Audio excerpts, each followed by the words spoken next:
muchas gracias a todos por participar en este segundo CIPAS del curso Finanzas. Hoy estamos a jueves 16 de julio y son las 7:01 de la noche. Vamos a ir rápido hasta las 8 de la noche. A hacer como un repaso de los temas sobre intermediarios financieros y resolver dudas relacionados con la actividad del paso número 3. Voy entonces a compartir pantalla. Si en cualquier momento, en algún momento, ustedes no me llegan a escuchar o no llegan a ver la diapositiva que estoy presentando, por favor me informan. Bueno.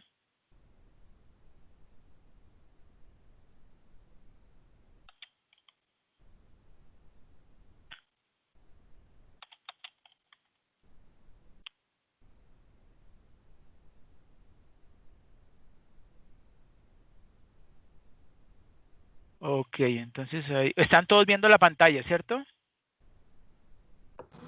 Sí, señor. Ok, muchas gracias.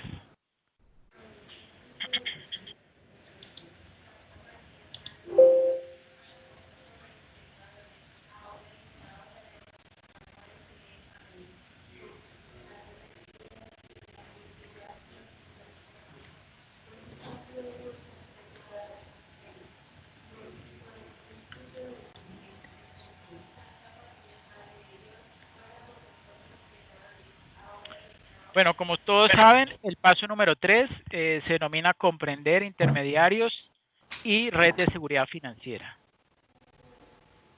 Los temas que vamos a ver, esta es la agenda, sí, vamos a empezar con definiendo algunos conceptos básicos como intermediación de valores, sociedad comisionista de bolsa, broker, tasa de custodia, qué es de CEVAL, la Bolsa de Valores de Colombia. Luego vamos a ver lo que es la red de seguridad financiera, Ministerio de Hacienda y Crédito Público, el autorregulador del mercado de valores, AMB, BR, que es el Banco de la República, y URF, la Unidad de Regulación Financiera. Vamos a ver la definición de fiducia, vamos a ver qué son sociedades fiduciarias, el concepto de definición de fiducia mercantil, encargo fiduciario y fiducia con entidades públicas, negocios o productos fiduciarios, el derecho fiduciario inmobiliario, que es el FIDI, modalidades de la fiducia inmobiliaria de preventas, beneficios de las participaciones fiduciarias y resolución de dudas sobre preguntas de la guía de actividades, conclusiones y cierre. Bueno, vamos a empezar definiendo lo que es la intermediación de valores. Esta es la realización de operaciones que tienen por finalidad el acercamiento de demandantes y oferentes para la adquisición o enajenación de valores inscritos en el Registro Nacional de Valores y Emisores, ¿no? Recuerden que tienen que estar registrados los emisores en este Registro Nacional de Valores y Emisores, porque ese es un requisito pues a nivel nacional por parte de la Superintendencia Financiera y por supuesto está establecido dentro del Estatuto Orgánico del Sistema Financiero. Sea que tales operaciones se realicen por cuenta propia o ajena en el mercado bursátil o en el OTC, que es el mercado demostrador, ¿sí? Primario o secundario. Segundo, ¿qué es una sociedad comisionista de bolsa? Lo conocemos como SCB o sociedad comisionista de valores, que es lo mismo. Es una empresa miembro de la Bolsa de Valores que brinda asesoría en la toma de decisiones de inversión y que hace intermediación dentro del mercado público de valores, desarrollando el contrato de comisión. Está dedicado a realizar por cuenta de un tercero, pero a nombre propio, un negocio que le han ordenado perfeccionar o realizar, ¿sí? Recibiendo por su servicio, ¿sí? Como pago, pues una comisión, un pago llamado comisión. Ahora, ¿qué es? Tercero, mencione alguna de las actividades típicas de la intermediación en el mercado de valores, MB. Entonces, aquí encontramos las operaciones de corretaje de valores, ¿sí? O sea, de compra-venta, corretajes que tiene que hacer una gestión especial, ¿sí? Operaciones habituales de adquisición y enajenación de valores. Valores nos referimos a títulos valores, ¿no? De valores realizadas en desarrollo de contratos de fiducia mercantil distintos de los de inversión, actividad que adelantan las sociedades comisionistas de bolsa, ¿sí? Las sociedades fiduciarias y las sociedades de inversión en la gestión de carteras colectivas, ¿sí? Las carteras colectivas, ¿qué son? Pues son portafolios de inversión y pues tienen en la ley colombiana tienen una norma especial que indica cómo, ¿sí? Cuáles son las obligaciones a las que están obligadas a cumplir. Cuarto, ¿cuáles otras funciones puede desarrollar el comisionista de valores? La intermediación en la colocación de títulos, garantizando la totalidad o parte de la emisión, ¿sí? O adquirirlos o comprarlos por cuenta propia. Esto es con cargo a sus propios recursos. Pueden otorgar préstamos con sus recursos para financiar la compra de títulos valores y celebrar compraventas, o sea, compras y ventas, ¿sí? Con pacto de recompra sobre esos títulos valores. Eso está establecido entre el artículo 7º de la Ley 45 de 1990. Bueno, algunos se preguntarán qué significa trabajar a nombre propio, ¿sí? Entonces, eso significa que en el momento de efectuarse la negociación, de llevarse a cabo una operación, ¿sí? El comisionista no actúa a nombre de la persona que le encargó efectuar ese o realizar ese negocio, sino que en ese momento lo hace a nombre propio, o sea, como si estuviera comprando para sí mismo. Lo que sucede es que ese negocio lo realiza, ¿sí? Por las instrucciones o de acuerdo con las instrucciones que le haya dado su cliente. Por favor, quienes tengan el micrófono abierto, lo pueden por favor desactivar, que es que se oye una distorsión en el fondo, para yo poder continuar.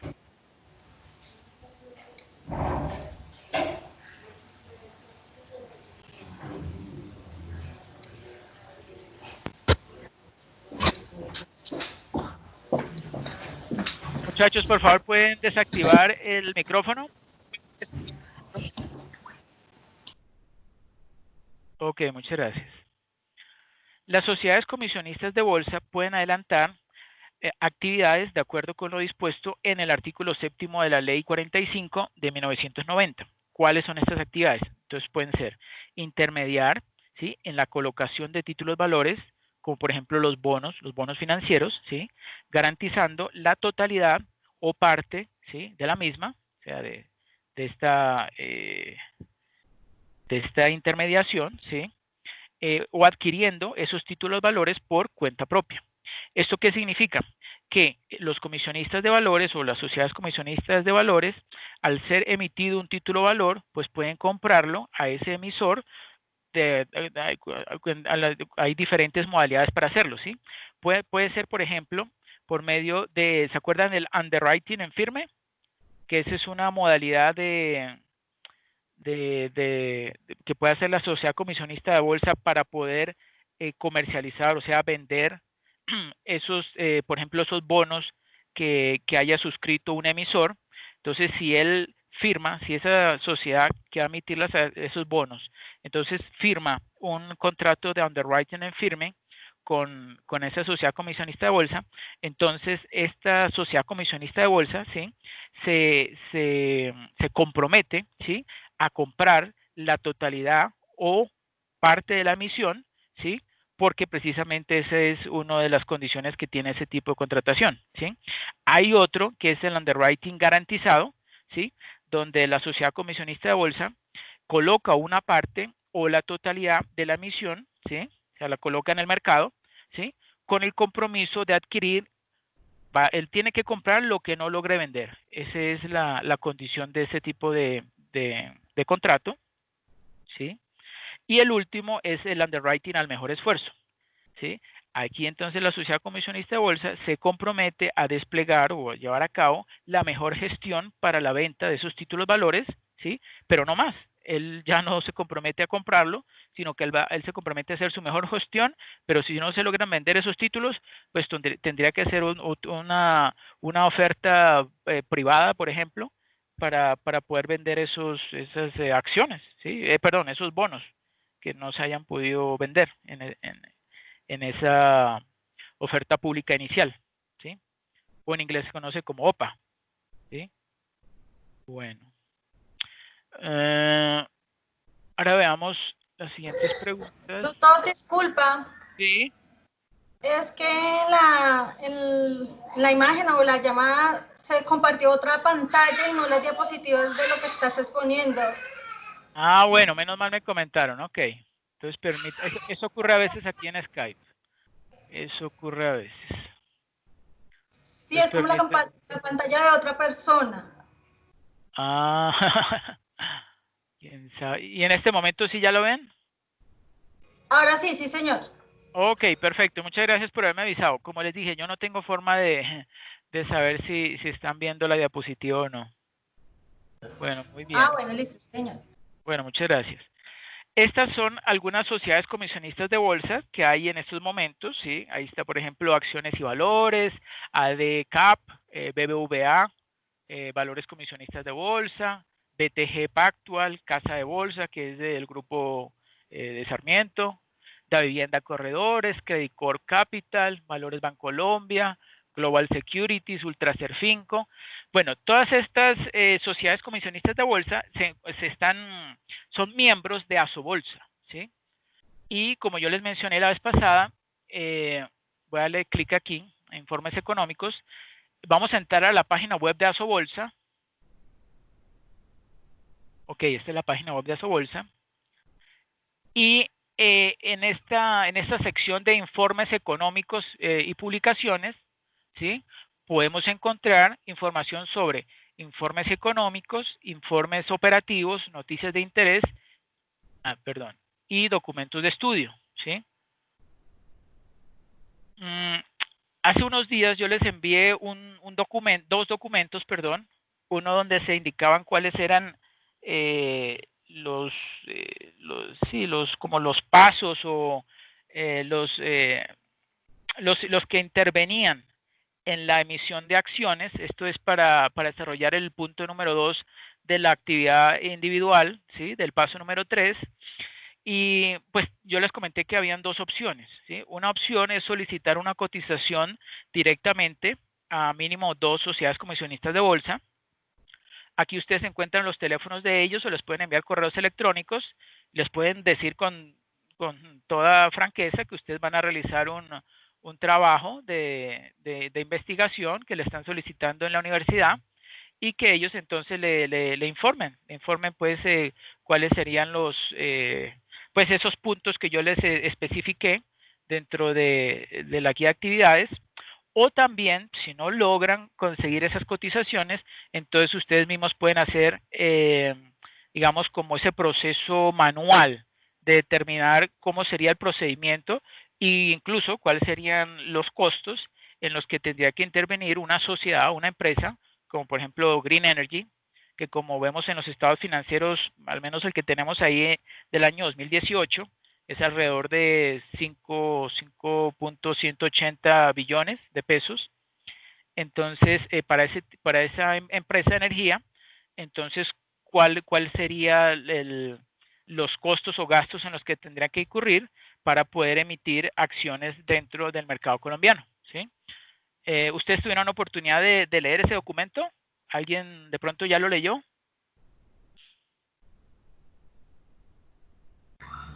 ¿El del informe económico de la Asobolsa?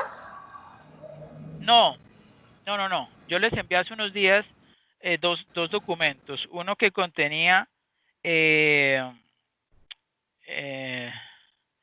bueno, uno que contenía como un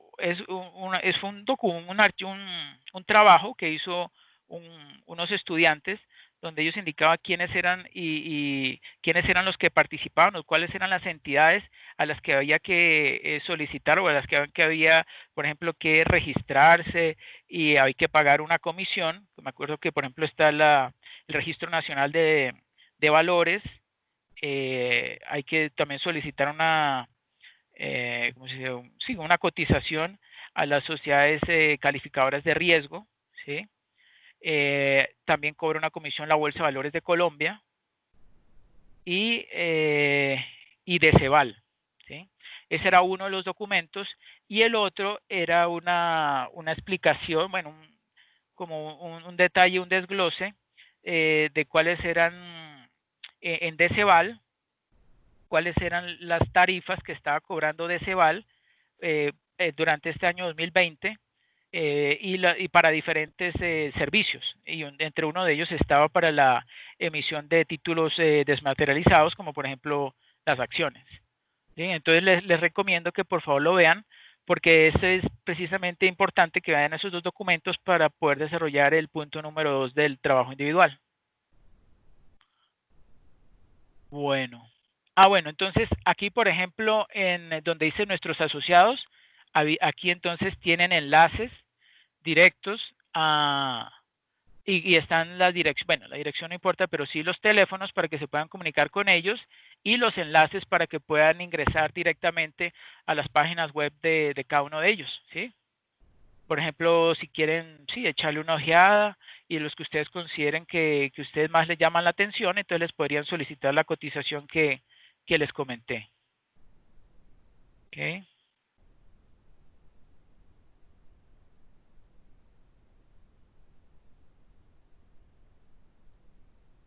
Bueno, continuando. Bueno, aquí tenemos esta es una publicación, ¿sí?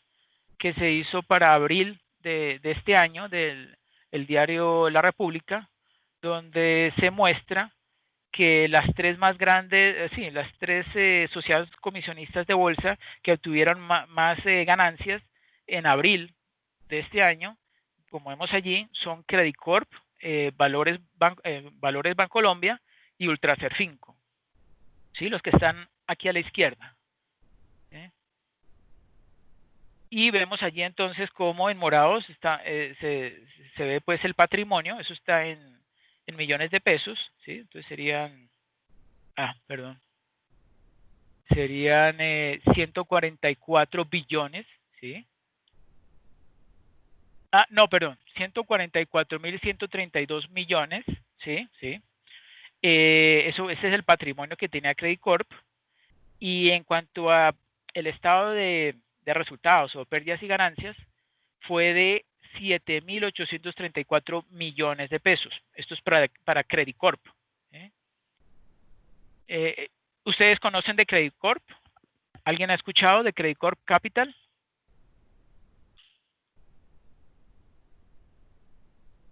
Pronto en las noticias o en internet.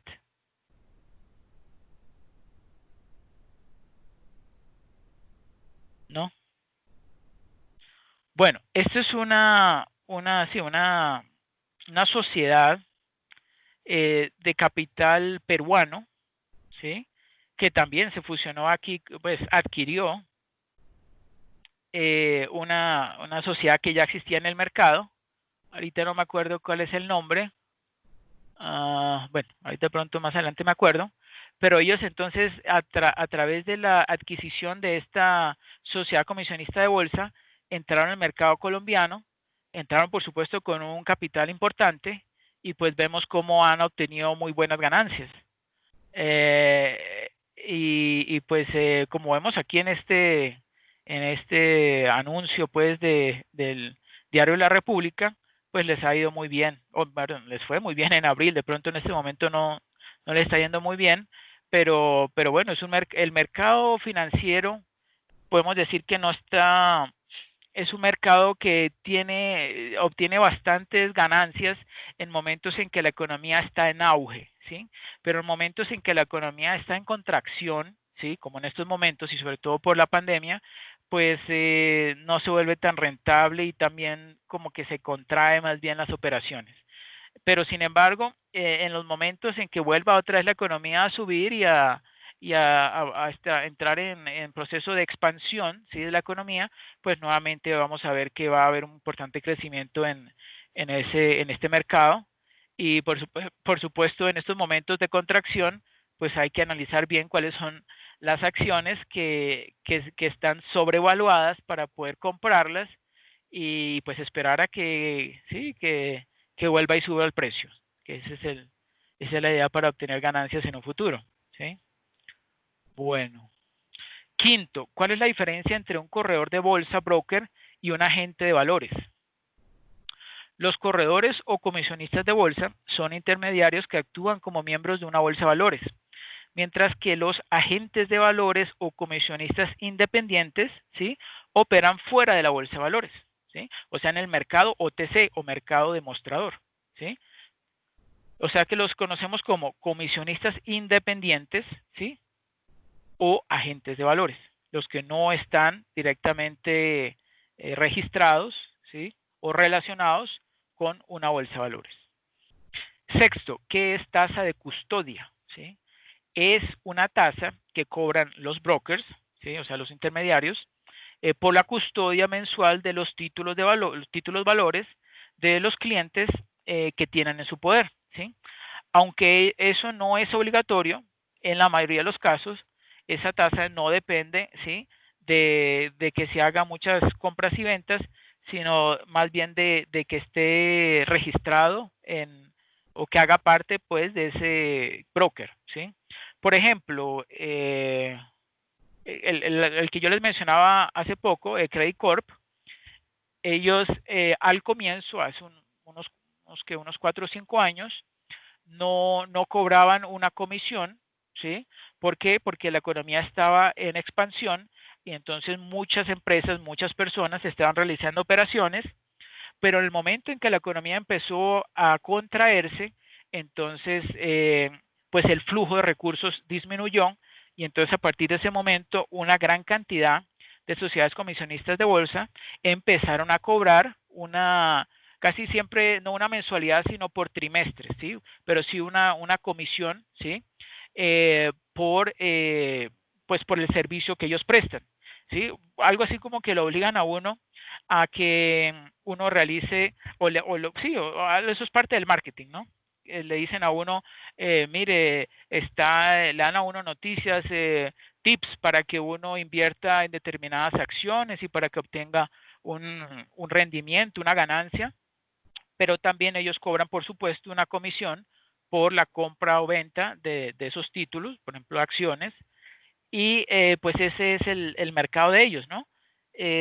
Otros, por ejemplo, decían, bueno, yo no le voy a cobrar una comisión cada trimestre, como hacen muchos, sino no le va a cobrar nada con el compromiso de que usted al menos realice una operación, ya sea de compra o venta, dentro de un trimestre, ¿sí? Esa es una de las otras posibles formas de que ellos tienen de obtener recursos y pues no está obligado el cliente a pagar una comisión cada trimestre, sino contarle que haga una operación. Eso sí, ellos establecen como el monto mínimo, pero no es mucho, ¿sí? Y ellos, a cambio de eso, pues le están brindando información, asesoría, incluso le dan acceso, por ejemplo, a una aplicación que pueden acceder vía web en la que pueden realizar o colocar órdenes de compra, establecerlas con diferentes características, que si es tan pronto, por ejemplo, supongamos una acción de Ecopetrol, que cuando llegue a tal precio, no sé, cuando llegue a 2.600 o 700, entonces que se cumpla, que se ejecute esa operación. Otra puede ser, en cualquier momento, ¿no? Otra puede ser, por ejemplo, que durante un periodo de tiempo, ¿sí? Entonces, si la acción, por ejemplo, es como una especie de seguro, si la acción llega a bajar de determinado precio, entonces que venda la acción, las acciones que tiene, por ejemplo, el cliente, ¿sí? El inversionista.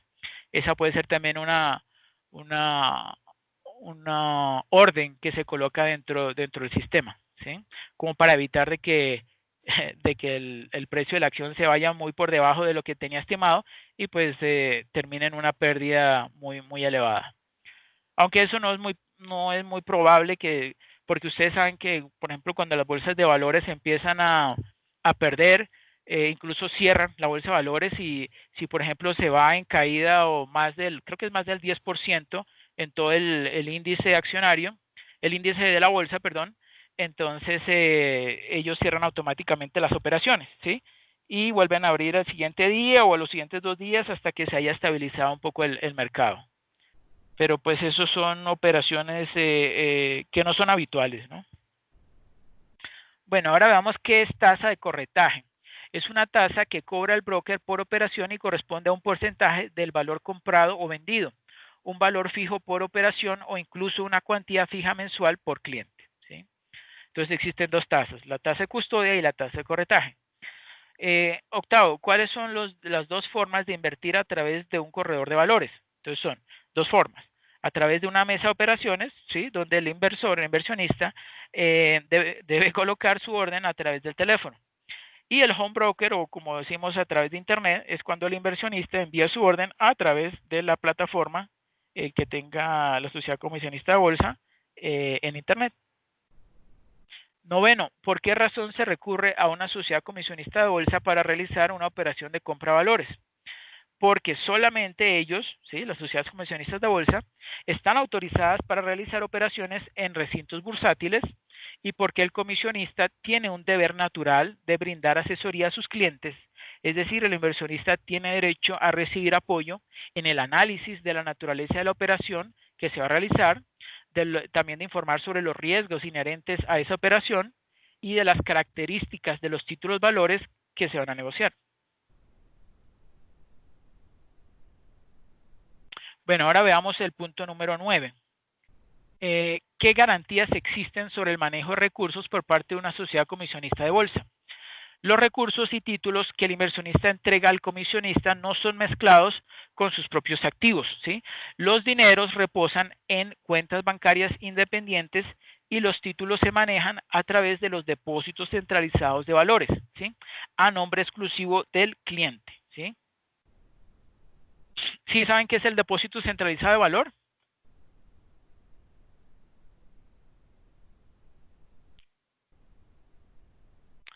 Son sociedades que lo que hacen es precisamente administrar esos títulos desmaterializados como las acciones, las TTB, los bonos, todos los títulos, valores que conocemos.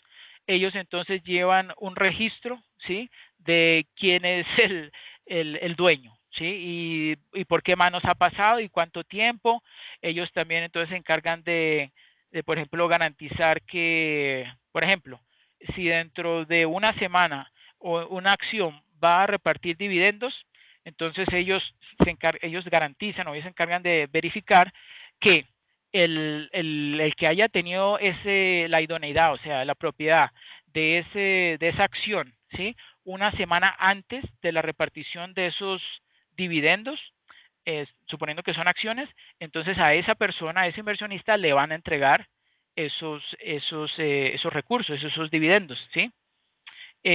¿Por qué esa norma siempre la han establecido?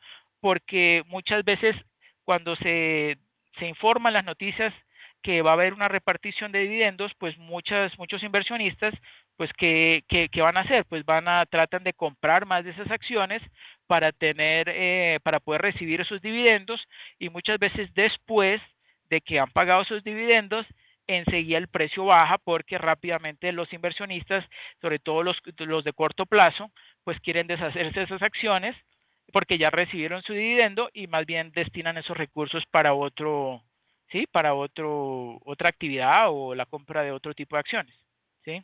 Esas son operaciones en corto que pues hacen los brokers, ¿sí? Bueno, las sociedades comisionistas, bueno, ya les dije que los depósitos centralizados de valores son, por ejemplo, DECEVAL, ¿sí? DECEVAL es el típico ejemplo de este tipo de sociedades. Las sociedades comisionistas de bolsa deben contar con una estructura de cubrimiento de riesgos, cuyo objetivo fundamental es la protección de los activos de sus clientes, sean estos títulos valores o dinero, así como la protección de sus propios patrimonios. En cumplimiento de esta previsión, los intermediarios de valores deben establecer sistemas de control interno y de gestión y de control de esos riesgos, ¿sí? También deben constituir pólizas de seguros que incorporen las coberturas mínimas que establecen las bolsas de valores, así como conformar y mantener un único fondo de garantía, ¿sí? Todo esto es para proteger a los inversionistas, ¿sí? Bueno, ahora veamos qué es DECEVAL y qué funciones cumple. Entonces, DECEVAL, como dije anteriormente, es un depósito centralizado de valores, es de Colombia. Es una entidad que recibe en depósito valores inscritos en el Registro Nacional de Valores y Emisores, el RNVE, ¿sí?, y los administra eficientemente mediante un sistema computarizado de alta tecnología y seguridad, mitigando el riesgo operativo, ¿sí? O sea, el riesgo operativo es el riesgo que se corre precisamente por realizar esa gran cantidad de operaciones y de registro de cambio de propiedad de una persona a otra, de una sociedad a otra, pues ese riesgo operativo está mitigado, o sea, está controlado y también brinda mayor seguridad en el cumplimiento de las transacciones efectuadas en el mercado de valores, ¿sí? Bueno, 11. ¿Qué es la Bolsa de Valores de Colombia? Es un establecimiento mercantil de carácter privado, ¿sí? Cuyos accionistas son las firmas comisionistas, ¿sí? O sea, las sociedades comisionistas de bolsa, ¿sí? También, por supuesto, hay otros capitales. Opera en un mercado nacional, ¿sí? Un mercado colombiano, y está sometido a la inspección y vigilancia de la Superintendencia Financiera de Colombia. En este lugar, o sea, en este mercado secundario, se efectúa la negociación de valores a través de las ruedas o reuniones públicas de negociación, ¿sí? Que son las que, por supuesto, están desarrollándose en forma diaria, ¿sí? De lunes a viernes. Ok. 12. ¿Cuál es la diferencia entre regulación y supervisión? Regulación se refiere a la reglamentación de las funciones de las entidades financieras contenidas dentro del estatuto orgánico del sistema financiero. La supervisión se refiere a la vigilancia del cumplimiento de las normas por parte de las entidades reguladas, ¿sí? Entonces, esa es la diferencia entre regulación y supervisión. 13. ¿Cuáles son los objetivos de la política económica de un país? Bueno, las políticas económicas son las herramientas que utiliza el Estado para intervenir en la economía de un país con el objetivo primordial de favorecer el crecimiento económico. También para favorecer la estabilidad de los precios, ¿sí? Para controlar la estabilidad de los precios, o sea, la inflación, la distribución equitativa de la riqueza, el, el equilibrio frente al mercado exterior y el empleo, el pleno empleo. 14. ¿Qué es fiducia? ¿Sí? La fiducia es un contrato por medio del cual una persona llamada fideicomitente, ¿sí? Es el que entrega uno o varios bienes a una sociedad fiduciaria, ¿sí? Que son varias aquí en Colombia, Acción, una de las más grandes y que más tiene contratos en las participaciones fiduciarias, es Acción S.A., ¿sí? Me acuerdo mucho de ese. ¿Para qué? Para que la sociedad fiduciaria cumpla una tarea o una finalidad determinada a favor del fideicomitente o de un tercero designado, ¿sí? por o sea, por el fideicomitente, que se conoce como el beneficiario, ¿sí? O sea que por lo menos, o sea, para un contrato de fiducia tiene que haber por lo menos dos partes, el fideicomitente y la sociedad fiduciaria, ¿sí? Y puede haber un tercero o no, que es el beneficiario, ¿sí? Ok, existen dos modalidades de fiducia, perdón, tres modalidades de fiducia.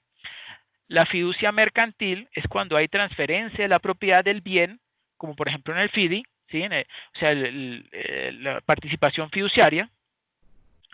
El encargo fiduciario es otra modalidad.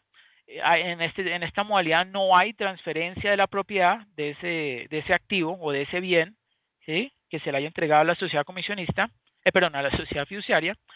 Y la fiducia pública, ¿sí? Esta, como su nombre lo indica, pues tiene que ver con contratos celebrados con el Estado. 15. ¿En qué se utiliza la fiducia? La fiducia suele ser empleada para garantizar un crédito, ¿sí? Por lo que cuando existe de por medio una obligación o una deuda, ¿sí?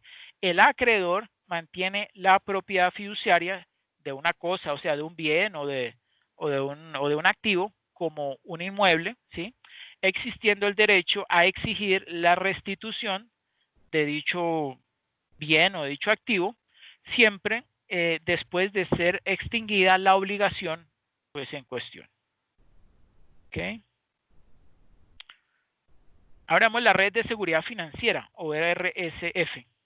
Es un conjunto de normas, procedimientos, mecanismos e instituciones que tienen el propósito de preservar la estabilidad del sistema financiero. La Red de Seguridad Financiera se establece con el fin de facilitar la coordinación entre las entidades responsables del buen funcionamiento del sistema financiero, buscando reducir la probabilidad de quiebra de las entidades financieras y en caso de que esto ocurra, pues evitar el contagio a las demás instituciones, ¿sí? Esto lo dijo el BID en el año 2010. Los participantes de la red de seguridad financiera son el Ministerio de Hacienda y Crédito Público, ¿sí? Las entidades adscritas al ministerio, como son la Superintendencia Financiera de Colombia, el CES, que es la Sociedad de Economía Solidaria, ¿sí? Que controla las cooperativas, ¿sí? Bueno, en términos financieros, el autorregulador del mercado de valores, que conocemos como AMB, ¿sí?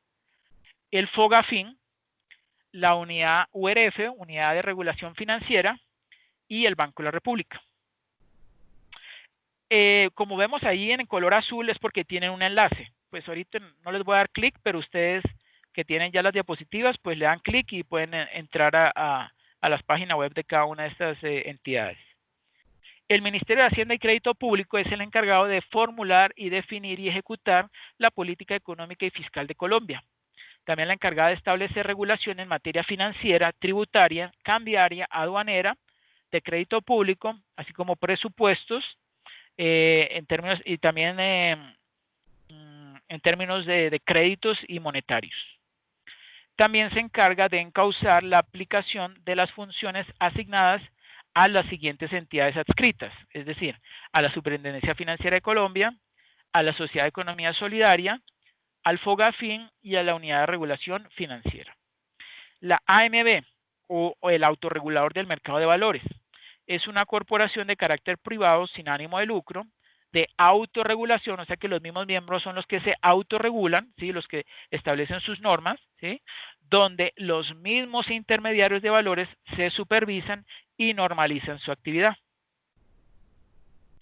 BR es Banco de la República, ¿sí? Su principal objetivo es la preservación de la estabilidad de los precios, ¿sí? O sea, control de la inflación.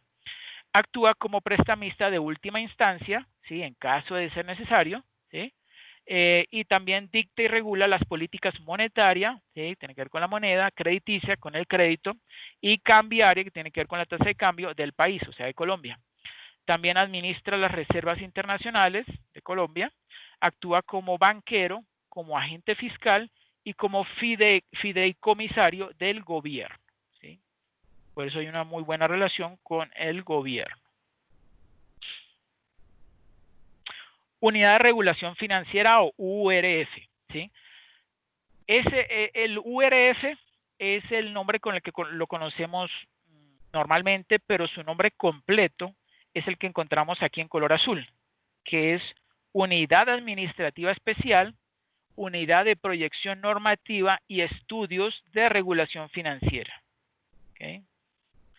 Es un organismo del orden nacional que está adscrito al Ministerio de Hacienda y Crédito Público y su objetivo es la preparación, ¿sí? Ellos preparan la normativa, o sea, las normas, para el ejercicio de la facultad de reglamentación en materia cambiaria, monetaria, crediticia y de las competencias de regulación e intervención en las actividades financiera, bursátil, aseguradora y cualquier otra relacionada con el manejo, aprovechamiento e inversión de los recursos captados del público para su posterior expedición por el gobierno nacional, ¿sí?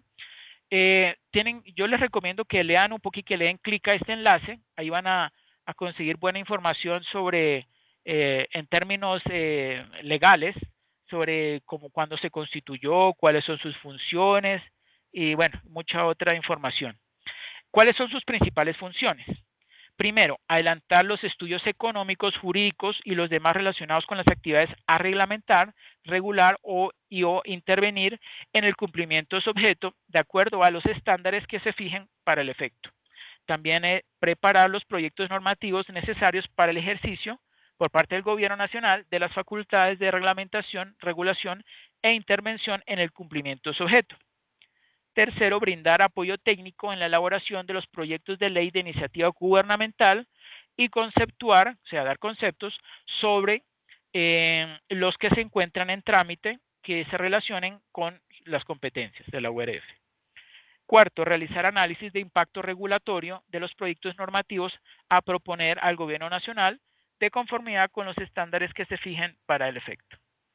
Y quinto, evaluar y monitorear el impacto de las normas expedidas en los temas de su competencia.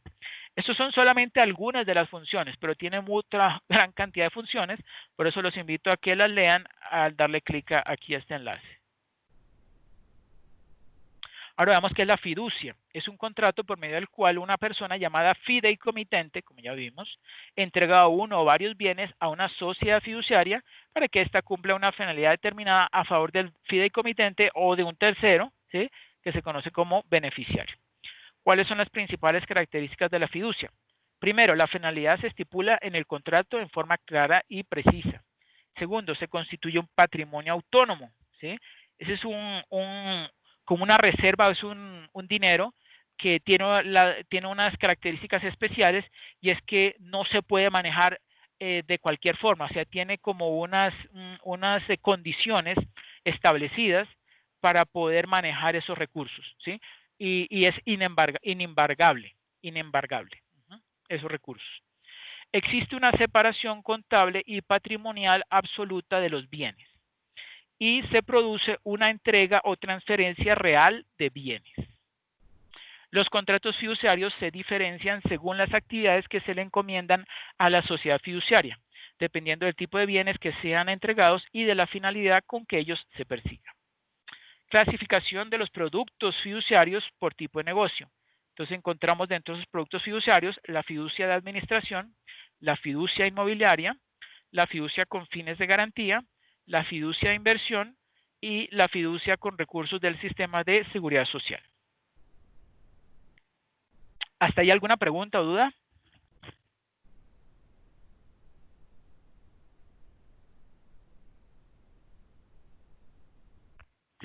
¿No? Bueno, ahora veamos qué son sociedades fiduciarias. Son entidades de servicios financieros constituidas como sociedades anónimas, sujetas a la inspección y vigilancia de la Superintendencia Financiera de Colombia, cuentan con licencia para la gestión de negocios fiduciarios, fondos de inversión colectiva, ¿sí?, que son los FIC, fondos de pensiones voluntarias, custodia de valores, ¿sí?, o sea, manejo de los títulos valores, actúan como representante de los tenedores de bonos financieros, actúan como agente de manejo en procesos de titularización. Eso es un tipo de instrumento normalmente se hace sobre propiedad, ¿sí?, sobre propiedad raíz, finca raíz, perdón. Entonces se puede titularizar un bien, un terreno, ¿sí?, y eso se puede negociar, se puede convertir en un título de valor, ¿no? Pero eso tiene un manejo especial, ¿sí? También puede obrar como síndico, ¿sí?, como curador de bienes o depositario de sumas consignadas en juzgados por orden de autoridad judicial o autoridad competente y otras tipologías relacionadas con la administración de bienes y recursos de terceros. En los negocios fiduciarios, las fiduciarias reciben instrucciones de sus clientes con base en las cuales se desarrolla el objeto del contrato para cumplir una finalidad específica. Y ahí tenemos un video, ¿sí?, sobre la fiduciaria. Si quieren, vamos a ver si funciona.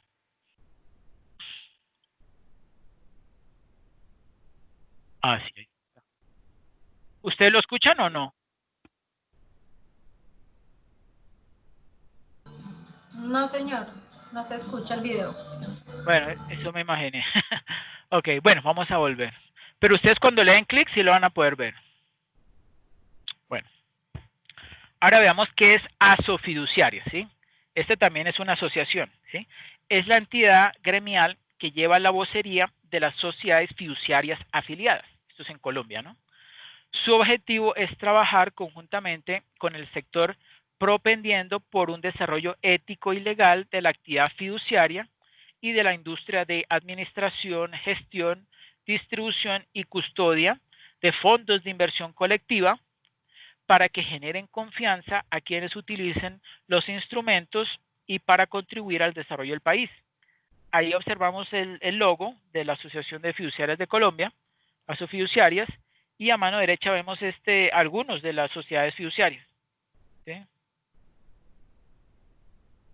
Bueno, Ahora veamos la fiducia mercantil. Pero no hay alguien que tiene abierto el micrófono. ¿Será que por favor lo puede desactivar?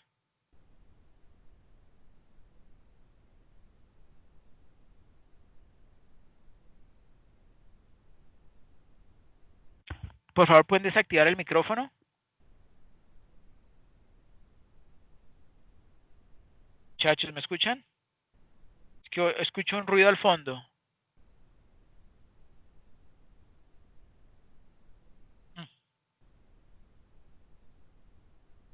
¿Ustedes me están escuchando? ¿Aló? Sí, señor, sí lo escuchamos. ¿Sí? Ok, ahora ya desapareció. Ok, perfecto, gracias. Bueno, fiducia mercantil. Mediante la celebración de este contrato, el fideicomitente transfiere la propiedad de uno o más bienes a un patrimonio autónomo, ¿sí? El que ya vimos, para el cumplimiento de la finalidad prevista en el contrato, en provecho del mismo, o sea, del fideicomitente o de un tercero, que puede ser un beneficiario. El patrimonio autónomo no es una persona jurídica, pero es como, ¿cómo decirle? Es una entidad ficticia, ¿no? Porque no es una persona, no es una persona de ningún tipo, ni física ni jurídica, ¿sí? Pero es un ente, bueno, así que es un ente, es receptor de derechos y obligaciones derivados de la ley o de los actos que se realicen en desarrollo de un contrato fiduciario, ¿sí? Y como dije anteriormente, es inembargable esos recursos. La sociedad fiduciaria actúa como vocera y administradora del patrimonio autónomo y lleva la personería en las actuaciones procesales, administrativas o jurisdiccionales. Los bienes que integran el patrimonio autónomo quedan separados de los activos del fiduciario. O sea, quedan separados de los activos del fiduciario, de los de otros negocios fiduciarios y de los propios del fideicomitente. Ahora veamos qué son prácticas inseguras, o sea, en esta fiducia mercantil. Se considera práctica insegura la celebración de contratos de fiducia donde se garantizan rentabilidades, ¿sí? Eso jamás se va a poder cumplir, o sea, eso no se puede ni siquiera establecer en un contrato de fiducia, que se garanticen rentabilidades, ¿sí? Lo anterior, o sea, ¿sí? Sin perjuicio del deber del fiduciario, o sea, sí está garantizado, o sea, no puede asegurar una rentabilidad mínima, ¿sí? En este tipo de fiducia mercantil, pero sí debe o está obligado, ¿sí? A cumplir o procurar el mayor rendimiento de esos bienes objeto del negocio fiduciario. Eso sí, tiene que ser su mayor, sí, tiene que ser poner su mayor esfuerzo, ¿sí? Para lograr el mayor beneficio, ¿sí? De ese negocio fiduciario, pero no es ni siquiera legal el que se comprometa a obtener una determinada rentabilidad. ¿Okay? Eso lo señalan o lo denominan como una práctica insegura. ¿Sí? Bueno. El encargo fiduciario y fiducia con entidades públicas. El encargo fiduciario, mediante la celebración de este contrato, el fideicomitente encomienda a una sociedad fiduciaria la administración de bienes o recursos, o los entrega para la ejecución de determinadas actividades de acuerdo con la finalidad e instrucciones previstas en el contrato. El encargo fiduciario únicamente comprende la entrega de los bienes o recursos, pero no la transferencia de la propiedad de esos bienes o recursos. La fiducia con entidades públicas está reglamentado o se encuentra contemplado en la Ley 80/1993, que creó la llamada fiducia pública, la cual se diferencia de la fiducia mercantil y del encargo fiduciario, por cuanto interviene una entidad pública. Siempre que hay una entidad pública, pues hay una fiducia pública, ¿sí? Del orden nacional o territorial o territorial como fideicomitente. El contrato de fiducia pública no conlleva el traspaso de la propiedad, obvio que no, ni la constitución de un patrimonio autónomo, a diferencia de la fiducia mercantil, ¿sí? Salvo disposición legal expresa que así lo autorice, que lo señale. La misma ley prevé encargos fiduciarios para la administración o el manejo de recursos vinculados a contratos celebrados por las entidades estatales. Una característica de la fiducia pública es que la selección de la sociedad fiduciaria se realiza a través de una licitación pública, como siempre, ¿sí? Donde está el Estado, pues todo es a través de una licitación pública. Ahora veamos algunos productos o negocios fiduciarios. La fiducia de administración. Es un negocio en virtud del cual el fideicomitente entrega bienes a la sociedad fiduciaria con o sin transferencia de la propiedad para que los administre y desarrolle la gestión pues encomendada, destinándolos junto con los respectivos rendimientos, si los hubiere, para el cumplimiento de la finalidad señalada. ¿Sí? La fiducia inmobiliaria, pues como el nombre lo dice, es un negocio fiduciario que tiene como finalidad la administración de recursos, bienes relacionados con un proyecto inmobiliario, ¿sí? O lo que sea, lo que tenga que ver con bienes, o la administración de los recursos asociados al desarrollo y ejecución de dicho proyecto, de acuerdo con las instituciones señaladas en el contrato. Todos estos son contratos, ¿no? Dentro de las modalidades de este tipo de fiducias se encuentran los negocios de preventas, ahorita vamos a ver un ejemplo, en las cuales la obligación principal de la sociedad fiduciaria es realizar el recaudo de los dineros provenientes de la promoción y consecución de las personas interesadas en adquirir inmuebles dentro de un proyecto inmobiliario. Para ello, la fiduciaria recibe los recursos, los administra e invierte mientras se cumplen las condiciones establecidas para destinarlos al desarrollo de ese proyecto inmobiliario. ¿Sí? Porque sí, inmobiliario tiene que ver con esta fiducia inmobiliaria. Fiducia con fines de garantía. Es un negocio en el cual el fideicomitente entrega uno o varios bienes a la sociedad fiduciaria para que sirvan de garantía en el cumplimiento de obligaciones propias o de terceros establecidas en el contrato y para que ejecute la garantía en caso de incumplimiento por parte de los deudores garantizados. Y la fiducia de inversión es un negocio en el cual la sociedad fiduciaria tiene como finalidad invertir los recursos entregados por el fideicomitente de acuerdo o para que se cumplan unas instrucciones o unas funciones previamente impartidas por este fideicomitente, ¿sí? Para que se haga lo que él quiere que se haga. ¿Sí? En cuanto, y como dice ahí de inversión, es porque su objetivo es obtener ganancias, ¿sí? Invertir esos recursos. Negocios o productos fiduciarios. La fiducia con recursos del Sistema General de Seguridad Social y otros relacionados. Este es parte de los productos fiduciarios, ¿no? Que es fiducia con recursos del Sistema General de Seguridad Social y otros relacionados, así se llama. Es el negocio fiduciario que consiste en la entrega de sumas de dinero o bienes a una sociedad fiduciaria, transfiriendo o no la propiedad para que ésta los administre y desarrolle la gestión encomendada por el constituyente, ¿sí? Por el que lo haya establecido, o sea, por el fideicomitente. Dentro de este grupo se encuentra la administración de pasivos pensionales y los recursos de la seguridad social, ¿sí? O sea, salud y riesgos profesionales.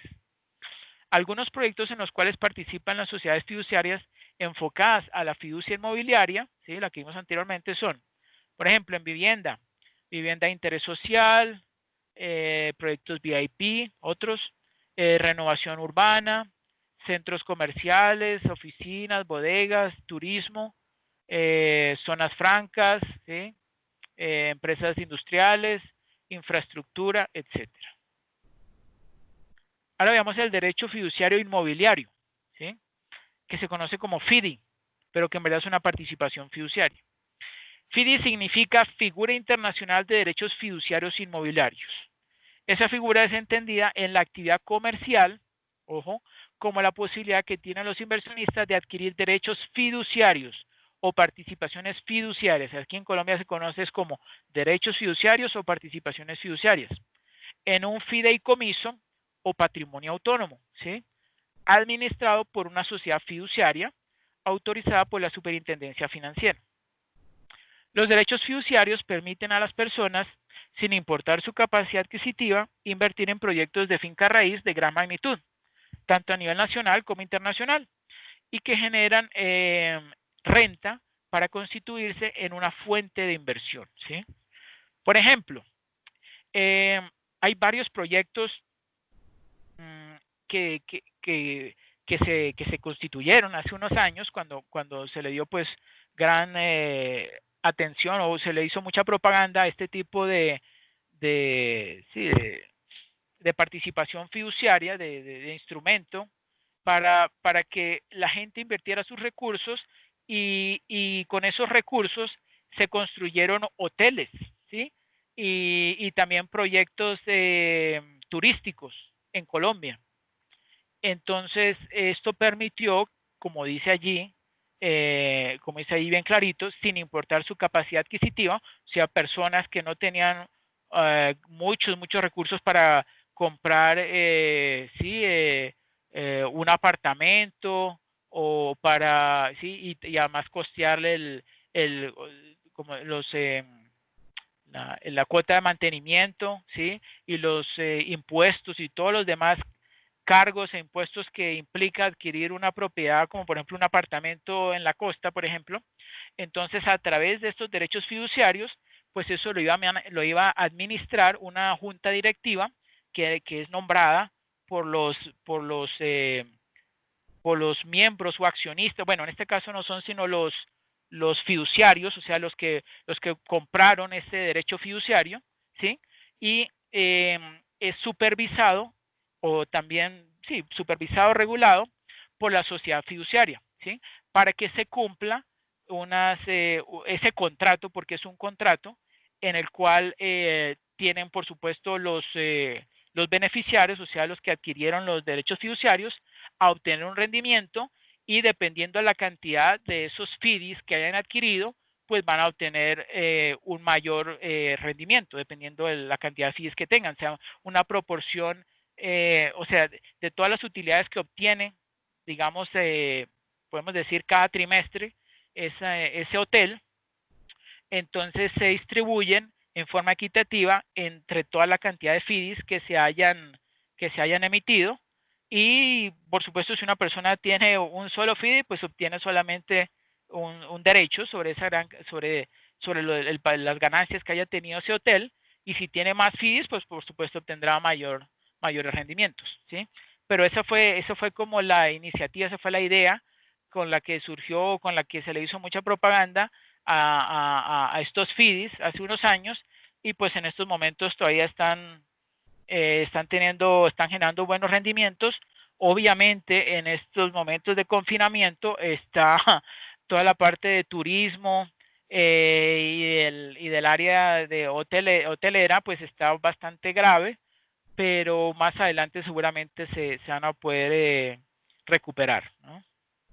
El fideicomiso o patrimonio autónomo es el conjunto de bienes transferidos a una fiduciaria para que con ellos se cumpla una finalidad. Dichos bienes salen real y jurídicamente del patrimonio del fideicomitente, o sea, el titular del dominio, y están afectos, ¿sí? O sea, están involucrados con el cumplimiento de las finalidades señaladas en el acto constitutivo, ¿sí? En el contrato. En el fideicomiso se define el total del capital que se invertirá en el proyecto a realizar, obviamente. La fiducia inmobiliaria se encarga de aportar el inmueble al fideicomiso, ¿sí? O sea, al patrimonio autónomo, para la construcción del proyecto y también de gestionar los permisos y licencias que se requieren para la realización del proyecto. Vincula de forma simultánea al fideicomiso, ¿sí? A quienes adquieren los derechos fiduciarios, ¿sí? Los que compraron los derechos fiduciarios, que son quienes entregan los recursos que se han acordado para su participación, o sea, para su vinculación.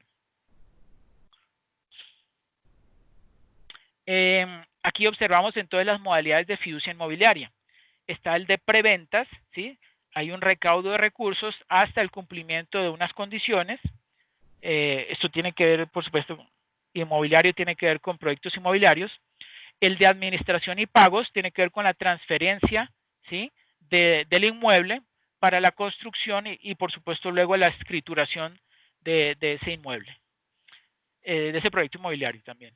Y el de tesorería, la modalidad de tesorería, tiene que ver con la administración de recursos de acuerdo al avance de la obra o del proyecto, ¿sí? Y también del reporte que se haya hecho de los costos en los que se ha incurrido en ese proyecto inmobiliario.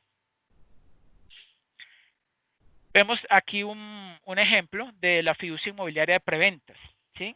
Ahí están las tres partes que intervienen. el fideicomitente o constructor, puede ser el mismo constructor, muchas veces el mismo constructor es el fideicomitente, ¿sí? Establece las condiciones sobre las cuales se desarrollará el proyecto de acuerdo con el punto de equilibrio que se defina para la posterior entrega de los recursos. La fiduciaria, ¿sí? O sea, la sociedad fiduciaria, recibe esas sumas de dinero destinadas a la separación de los inmuebles por parte de los adquirientes de las unidades, o sea, de los derechos fiduciarios, y verifica el cumplimiento de las condiciones para la entrega de los recursos, ¿sí? O sea, que hace es controlar.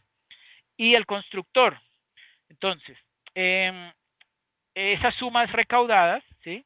Por la fiducia se transfieren al constructor, o sea, él recibe esos recursos para el desarrollo del proyecto. Cuando se cumplen las condiciones comerciales, técnicas y jurídicas del proyecto, o sea que se llega a un punto de equilibrio, ¿sí? Se ha obtenido el permiso de venta y de licencia de construcción, entonces por supuesto se empieza el proyecto. ¿Cuáles son los beneficios de los derechos fiduciarios? Primero, no se cumplen las condiciones para dar inicio a los proyectos, los participantes recibirán sus recursos, así como los rendimientos que se hayan generado por su inversión en la correspondiente cartera colectiva, ¿sí? Que es una especie de cartera colectiva. Segundo, es ideal para aquellas personas que viven en el exterior, bueno, también los que estamos aquí dentro del país también, ya que la forma como funciona les permite recibir la renta generada por explotar los inmuebles, ¿sí? O sea, desde el extranjero pueden adquirir estos derechos fiduciarios y como no tienen que controlarlos, o sea, no tienen que estar físicamente acá, pues simplemente se pueden conectar vía web y conocer cómo va el avance del proyecto o si ya está funcionando, pues cómo va la gestión del mismo, ¿cierto? Y eso lo vemos en muchos de los proyectos bajo esta modalidad de FIDI, que son, muchas veces son colombianos que están en el exterior y que invierten esos recursos para obtener pues beneficios y rendimientos. Y acuérdense que durante el gobierno de Juan Manuel Santos se estableció, sí, se creó una ley en la cual durante 30 años no se iba a cobrar impuestos a quienes invirtieran en este tipo de proyectos, ¿sí? Y pues lo intentaron tumbar esa ley, pero al final como que se echaron para atrás y no lograron tumbarle esa ley, o sea que todavía está funcionando y está ese beneficio que no toca pagar impuestos cuando se invierta en este tipo de proyectos bajo la figura de derechos fiduciarios, ¿sí? Bueno, mediante este modelo de inversión se logra ahorrar mucho dinero relacionado con trámites, impuestos y registros que se originan al transferir inmuebles, ¿sí? O sea que a la larga es un beneficio para todos, ¿sí? Si eventualmente un inmueble es desocupado, pues esto se verá compensado por la ocupación de otros, ¿sí? Si uno, por ejemplo, es dueño de un solo apartamento y no lo logra alquilar, pues le va muy mal, ¿no? Pero en cambio, si son varios los dueños, varios los que tienen como los accionistas o los participantes de esos derechos, los dueños de esos derechos fiduciarios, y hay uno u otro que no se alquila, pues con los demás que se alquilen, y como se dijo anteriormente, la idea es que los rendimientos o beneficios que se obtengan de todo ese proyecto se van a distribuir en forma equitativa por cada uno de esos derechos fiduciarios, pues no va a ser mejor para todos, ¿sí? Porque no se va a perjudicar uno en específico, sino que todos van a asumir, digamos, ese inconveniente, esa desocupación o que no se haya alquilado esa propiedad, ¿no? Entre todos se va a asumir esa pérdida, ¿sí? Lo cual permite que se diversifique el riesgo, por supuesto, de la inversión. Conclusiones. La red de seguridad financiera busca promover la estabilidad del sistema y contribuir así a la eficiencia de la intermediación financiera mediante la aplicación de un conjunto de buenas prácticas y reglas específicas. Las sociedades comisionistas de bolsa tienen como objeto exclusivo el contrato de comisión para la compraventa de valores en la bolsa de valores de la cual son miembros. La fiducia es un contrato por medio del cual una persona llamada fideicomitente, una persona o una sociedad, ¿sí? Fideicomitente, entrega uno o varios bienes a una sociedad fiduciaria para que ésta cumpla una finalidad determinada a favor del fideicomitente o de un tercero designado por este, llamado beneficiario. existen tres modalidades de fiducia. La fiducia mercantil, cuando no hay transferencia de la propiedad del bien y por tanto se configura un patrimonio autónomo. Y encargo fiduciario, cuando no hay transferencia de la propiedad. Bueno, y el otro que faltó es el de la fiducia pública, ¿sí? Cuarto, la fiducia inmobiliaria es un negocio fiduciario cuya finalidad es la administración de recursos y bienes afectos a un proyecto inmobiliario o a la administración de los recursos asociados al desarrollo y ejecución de dicho proyecto, de acuerdo con las instrucciones señaladas en el contrato. Bueno, estas son las referencias de las imágenes de los documentos. Gracias. Bueno, muchachos, ¿está ahí alguna pregunta o duda?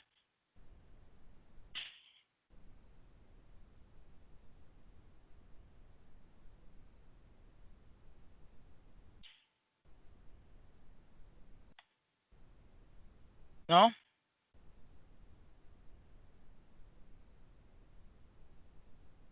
¿Me están escuchando? Sí, señor, no hay dudas. ¿No? Claro. Bueno. Ok. Entonces, miren, por favor, necesito que me colaboren. Aquí dentro del chat les voy a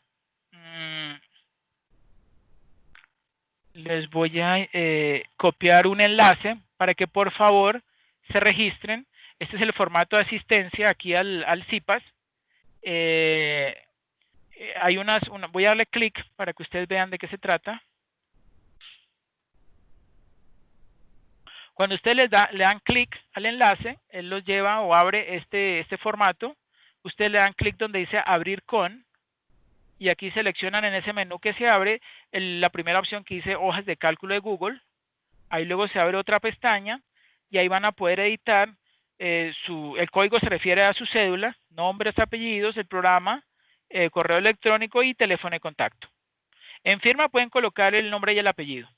Bueno.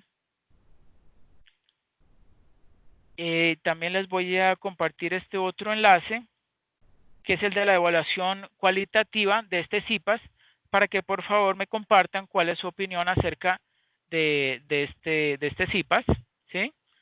Aquí igualmente le dan clic donde dice abrir con, escogen la primera opción que dice documentos de Google, y aquí entonces van a poder editar. Colocan sus nombres, apellidos, identificación, programa, SEAD, y responden 3 preguntas. Aquí hay 2 y aquí está la tercera. ¿Okay? Y por último tenemos el enlace del acta de CIPAS. Vamos a... bueno, esperen que se los voy a compartir. Este es el del acta del CIPAS. Yo voy a abrirlo por acá. Aquí entonces también le dan clic donde dice abrir con documentos de Google. Y aquí entonces me colocan nombres, apellidos, identificación, programa, el SEAD. Y aquí abajito, dependiendo también de la posición en que se hayan registrado, por ejemplo, el que se colocó en el tercero, en el ítem tercero, pues aquí abajo, donde dice estudiante 3, me colocan aquí arriba su nombre, apellido, y aquí abajito la cédula. Y no más. Y permítanme, les comparto el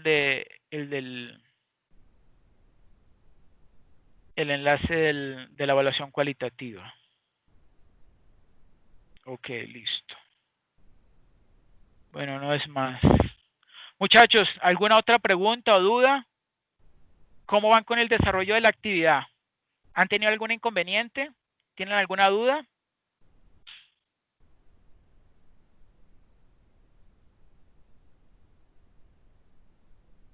¿No? Bueno, si de pronto todavía no lo han empezado a desarrollar, les recomiendo que lo vayan desarrollando.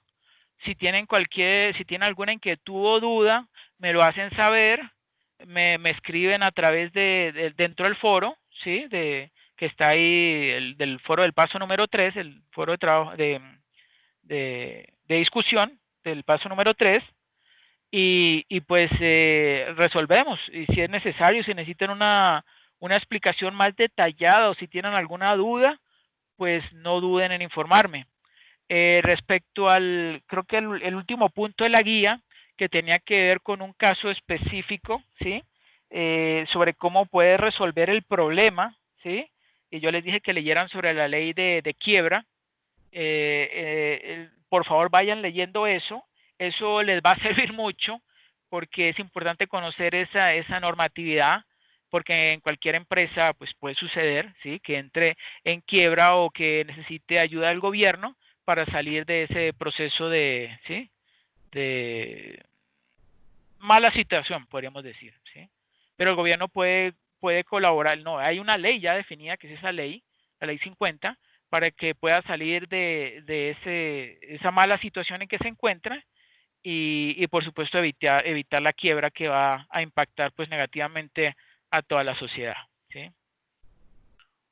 Bueno, muchachos, no sería más, entonces son las 8:11. Muchísimas gracias por haber asistido. No duden en preguntarme si tienen alguna duda sobre cómo desarrollar alguno de los puntos de la actividad, del paso número 3.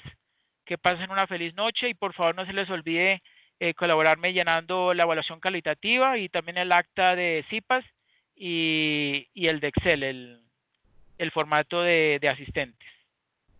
Que pasen una feliz noche. Hasta luego.